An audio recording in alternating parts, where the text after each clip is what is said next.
మెదక్ జిల్లా శివంపేట మండల కేంద్రంలో స్వర్గీయ పబ్బ రామమ్మ అంజయ్య గుప్తా దంపతుల జ్ఞాపకార్థం బీఆర్ఎస్ పార్టీ సీనియర్ నాయకులు పబ్బ రమేష్ గుప్తా, ప్రముఖ సంఘ సేవకులు, యువ నాయకులు, జెడ్పీటీసీ పబ్బ మహేష్ గుప్తా వైకుంఠధామ రథాన్ని బహూకరించడం జరిగింది. ఈ కార్యక్రమాన్ని నర్సాపూర్ శాసనసభ్యురాలు వాకిటి సునీత లక్ష్మారెడ్డి చేతుల మీదుగా ప్రారంభించడం జరిగింది. అనంతరం జెడ్పీటీసీ మహేష్ గుప్తా మాట్లాడుతూ, పుట్టినవారు గిటక తప్పదు, మృత్యు అనేది ఎప్పుడో ఒకప్పుడు రానే వస్తుంది కనుక పార్థివ దేహాలను శ్మశానాలకు మోసుకువెళ్లే రథం వైకుంఠ రథం. ఈ రథాన్ని మండలంలోని ఏ గ్రామం వారినైనా ఉపయోగించుకోవచ్చునని, నేటి నుండి శివంపేట గ్రామ పంచాయతీ ఆధ్వర్యంలో ఉంటుందని ఆయన తెలిపారు.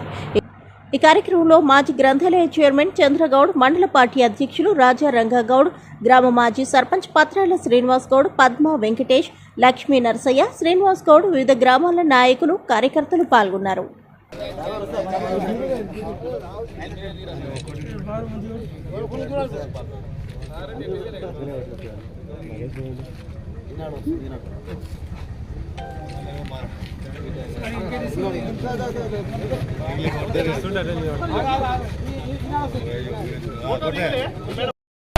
శివంపేటతో పాటు మరి శివంపేట మండలంలో ఉన్న ప్రజలందరి కోసం కూడా మరి స్వర్గీయ పబ్బ అంజయ్య రామవ్వల జ్ఞాపకార్థం మా తండ్రి గారైన పబ్బ రమేష్ గారు మరియు నేను ఈ వైకుంఠ రథాన్ని ప్రజల సౌకర్యార్థం, మరి పుట్టిన ప్రతి మనిషి మరణించక తప్పదు, ఎవరి మరణాన్ని ఎవరు కూడా కోరుకోవద్దు, అందరు జీవించి ఉండాలి. కానీ ఏదైనా భగవంతుని ఇదితోని మరి ఎవరైనా మరణించినట్టయితే వారి కోసం మరి వారి వైకుంఠ ధామంకు చేర్చడానికి ఈ వైకుంఠ రథాన్ని, ఈ స్వర్గ రథాన్ని మరి శివంపేట మండల కేంద్రంతో పాటు గ్రామాల్లో ఎవరికి అవసరం ఉన్నా కూడా ఉచితంగా మరి నేను అందించడానికి నా సొంత డబ్బులతోని ఇది ప్రజల సౌకర్యార్థం అందించడం జరుగుతుంది.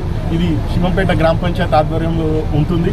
మరి ఎవరికి అవసరం ఉన్నా కూడా మీరు ఒక ఫోన్ కాల్ చేసి మరి ఈ వైకుంఠ రథాన్ని వారు ఎవరైతే స్వర్గస్థులై శివైక్యం అవుతారో వారి కోసం ఈ రథాన్ని ఏర్పాటు చేయడం జరిగింది. మరి అందరూ కూడా ఎవరికి అవసరం ఉన్నా ఇది ఉచిత సేవ కింద అందరూ కూడా తీసుకుపోవచ్చని ప్రతి ఒక్కరికి తెలియజేయాలి.